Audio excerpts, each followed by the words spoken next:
On a dark and rainy night, Otaku-kun came across a pair of kittens that were abandoned. He questioned why they were out in the rain, before questioning if they were cold and hungry. If they are, he'd take them home and take care of them. Once Otaku-kun had the cats back at his house, he began to dry them off. He was able to determine the cats' personalities by how friendly the black cat was, by her purring up a storm, while the white cat was timid and shivered. He then asked them to wait while he got them some milk. However, as he began to leave, the cats turned into girls. They asked if Otaku-kun could take care of them, and that he won't separate them or abandon them. In the end, he couldn't refuse, and the three began to live together. Otaku-kun was approached by his friend, who commented on how adorable the new transfer students were. They glanced over at Shirona, the girl with dark hair, and Kurona, the girl with light hair. The girls were chatting away while Otaku-kun's friend talked to him about them, saying how they were the popular girls and just out of their league. As they talked, Otaku-kun realized that he had a secret to keep. He couldn't tell anyone that the girls were actually his pets, and if anyone knew, he was a goner.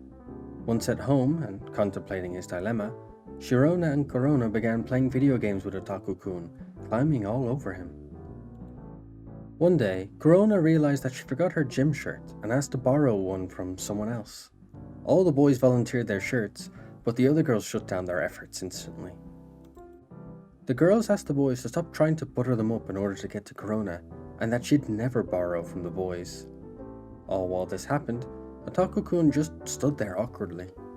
When back home, Kurona commented on how form-fitting her gym uniform was, but Otaku-kun cried out in shock that she was actually wearing his shirt. Kurona then began to tease Otaku-kun, saying that she could smell him from his shirt, and she should start wearing it to the next gym class. Otaku-kun begged her to not do it, as crazy rumors will spread if she's seen wearing his shirt. During class, Otaku-kun spotted that Shirona's ears were out and tried to warn her about it. Shirona seemed to dismiss his concerns, but Otaku-kun understood the seriousness of the situation and decided to act.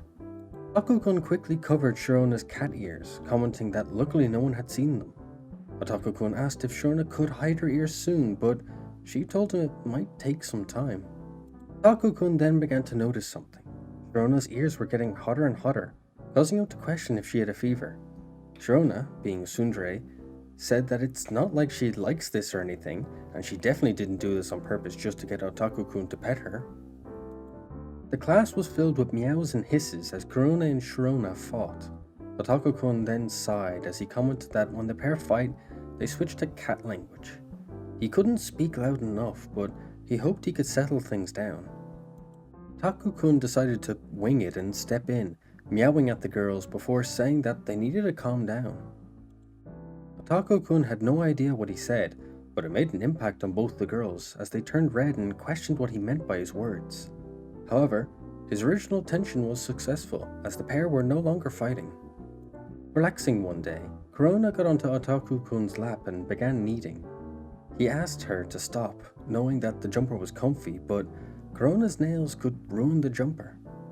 Kurona then changed into human form, wearing a teasing expression. She asked if this was better, but Otaku-kun began to panic. She asked him why he was panicking. If she's in human form, then she won't ruin the jumper. Otaku-kun then began to stutter, before telling Kurona to not touch him in odd places. During class, Kurona turned to Otaku-kun and flashed him her test results. She got 100% in the exam, and she was so excited that her ears popped out. Otaku-kun congratulated her, but added that she needed to hide her ears. Kurona kept flashing her test with her ears bouncing up and down. Otaku-kun, more desperately, complimented her, saying that her perfect score is amazing, but she really needs to hide her ears, quickly. Otaku-kun found himself in a pickle, as two popular girls approached him and asked if he was up to anything.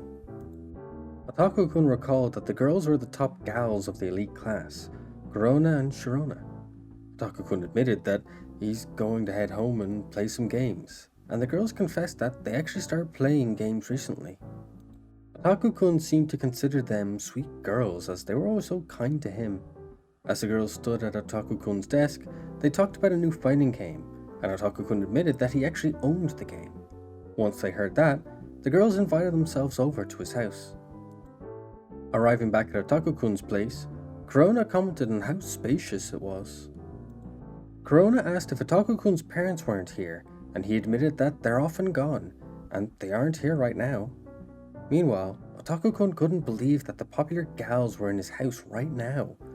Corona turned to Otaku-kun, a mischievous smile on her face, and said that it's time to start playing the game. The three began to play, with Corona commenting on how good Otaku-kun was at the game, while Sharona asked when it was her turn to play. Meanwhile, Otaku-kun could only timidly say that Corona was kinda close to him. As the gaming went on, Corona got closer to Otaku-kun. He was on a 10-win streak, and Sharona was trying her best to win, not stopping until she did so. Eventually, the pair were almost on top of Otaku-kun, while he got redder and redder.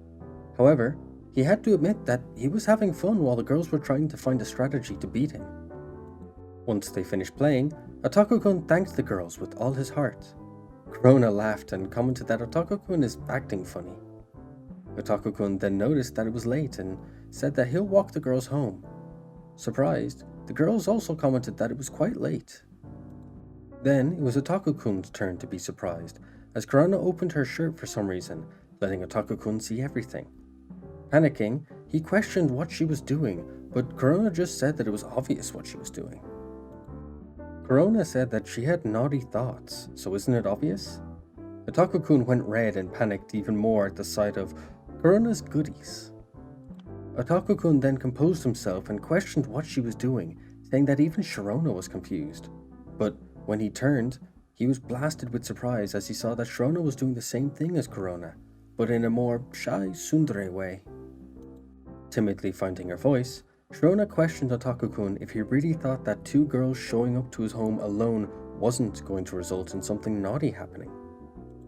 Being an innocent and pure boy, Otaku-kun questioned what the situation was here. Moving closer and being more blunt, Corona and Sharona asked if he wasn't going to spend the night with them, or was he going to let them go home, cold and lonely?